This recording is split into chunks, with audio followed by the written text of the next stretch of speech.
Perfeito. O poker, ele é Lucão, 100%. vamos trazer um pouquinho da rapaziada aí pro papo, que acredito que deve ter uma galera aí com dúvidas também. Consegui tirar muita coisa aqui.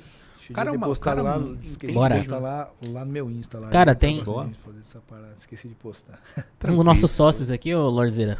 Boa. Sati tá aqui, ele falou: pior derrota no poker é perder para o flush no River, né?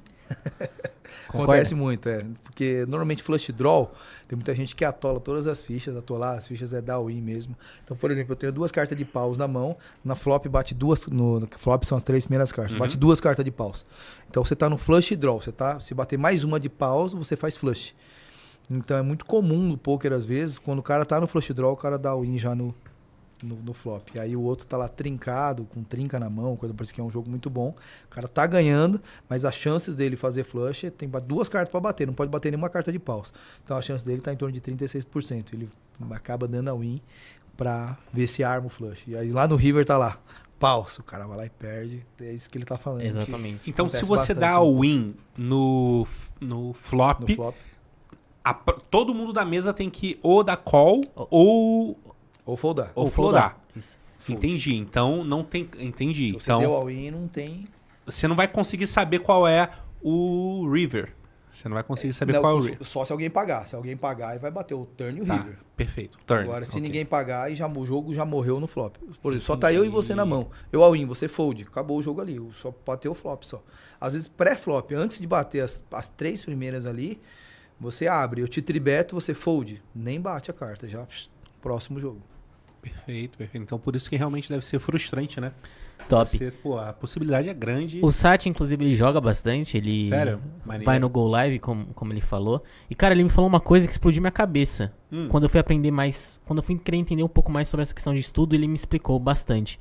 Que é basicamente, geralmente em jogo, a gente acha que, por exemplo, se a gente tem uma carta mão, uma mão boa, a gente não quer demonstrar. A gente quer segurar pro final pra depois a gente mostra aquilo e fala, cara, ganhei. No poker não. Por exemplo, se você tem um par de ás, que é a carta mais forte, Boa. e ele vai poder me explicar. Se eu estiver falando alguma coisa errada, Tá. você me corrige. Mas, por exemplo, se você tiver com uma par de ás ali, que é a carta mais... melhor carta ali, a mão melhor. Por exemplo, você começa com elas duas. Me perdi no raciocínio. Pera. Se você vai querer Você tava mostrar que dizendo você que- tem valor, Pera, me perdi. Mas lembrei. Você quer demonstrar? Por exemplo, se você tiver com uma carta muito boa, como ás, você vai começar a querer apostar no começo para outras pessoas que estão jogando que tem a carta ruim, não continuar jogando. Porque se o flop acontecer e vierem cartas boas, pode favorecer ele. Sim. A pessoa que tem cartas ruins ali. Por exemplo, o cara tem um 2 e um 3. E no flop cai um 2 e um 3. Ele tem uma dupla. Tá, já Mas tá- você tá com a melhor mão ali. Então você não pode deixar guardar esse ás pro final. Você já tem que começar a apostar logo no começo pra tentar tirar esses jogadores que estão com cartas ruins, entendeu? E quando ele me explicou isso, eu falei, caramba, pra velho. você começar a receber call somente das cartas que estão lá em cima. As cartas que normalmente estão dominadas. O cara tem lá um as e rei, um as e dama, um as e vala, um as e 10. Que são as cartas que estão dominadas pelo seu as-ás. E aí ele quer... E aí ele quer puxar realmente o jogo somente com jogadores que têm cartas melhores.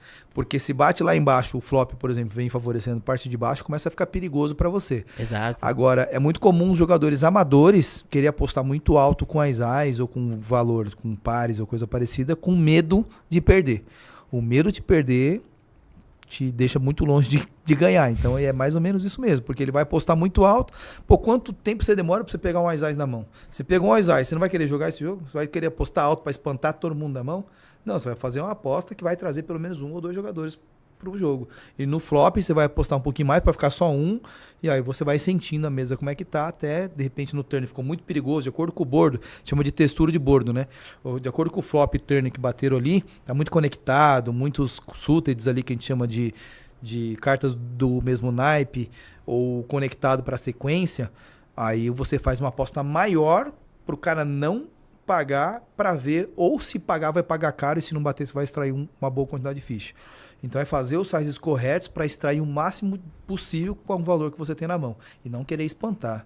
É muito comum o jogador amador pegar um Ice e desperdiçar. Esses dias mesmo um cara pegou um Ice e deu all-in reto. Não, aí não tem como. Um cara abriu, o outro deu call, ele deu all-in reto de tipo, 100 blinds. Então, mas eu sempre vejo o jogador de espantou todo mundo da Exato. mão e ele podia ter extraído muito mais ficha. Não extraiu porque ele deu all-in. Aí depois ele fala assim, não quero nem jogar com isso aqui.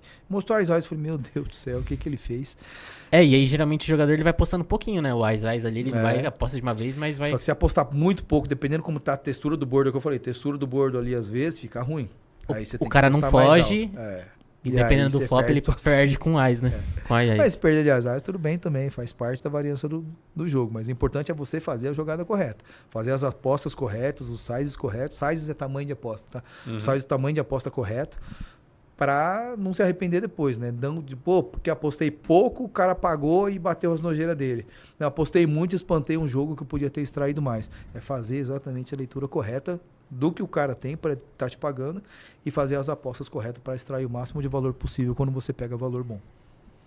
Show de bola. Então essa jogada que nós tínhamos mencionado anteriormente, aonde você acaba dando um all-in no flop, talvez não seja a melhor alternativa, porque você pode acabar extraindo um pouco mais do pessoal ali. Então, importância do sizing, você saber quanto você tem que apostar ali e trazer para não espantar. Você viu e trazer como o mais poker é gente. complexo, que eu falei? Que ele é Muita muito coisa. complexo. É desde o tamanho de aposta, a quantidade, qual tipo de jogador, porque tem vários tipos de jogador. Tem aquele jogador tight que joga bem seguro, aquele que joga todas as mãos, call station total, call, paga tudo. Aquele jogador bem agressivo, que a gente chama de lose, né? Aquele cara bem louco, apostando tudo. Então tem vários tipos de jogador, é você identificar o rótulo de cada jogador, como cada um joga, e jogar o teu melhor jogo explorativo contra aquele tipo de jogador. Então, você não tem um tipo de jogo só. O jogador que joga sempre do mesmo jeito tá errado. Ele vai jogar de acordo com a mesa dele, de acordo com cada um tem. O pessoal fala assim, meu range é o tipo de mão que você tem. Meu range de mãos pré-flop é tal.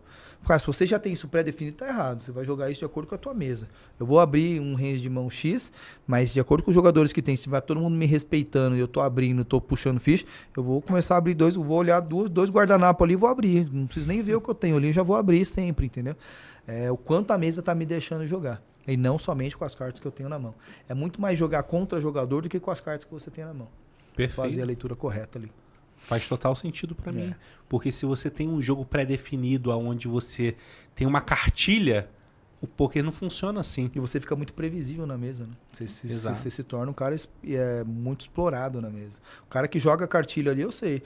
Aquele cara eu vou explorar. Quando ele voltar em mim, eu sei que ele tá com valor lá em cima. Esse cara, aí eu foldo. Então, quer dizer, 10 mãos ele não pegou o valor. Eu extraí ficha dele 10 mãos. Naquele pegou o valor que ele deveria me extrair, ele me tribetou. Eu já sei que aquele cara tem valor, eu fujo. Ele não pegou nada meu. Então, quer dizer, eu exploro ele sempre e na hora dele me explorar, ele não vai me explorar, que eu sei que ele tem valor.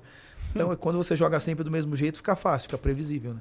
Total. Talvez isso num jogo amador passe, né? Porque ali tá todo mundo jogando no for fun.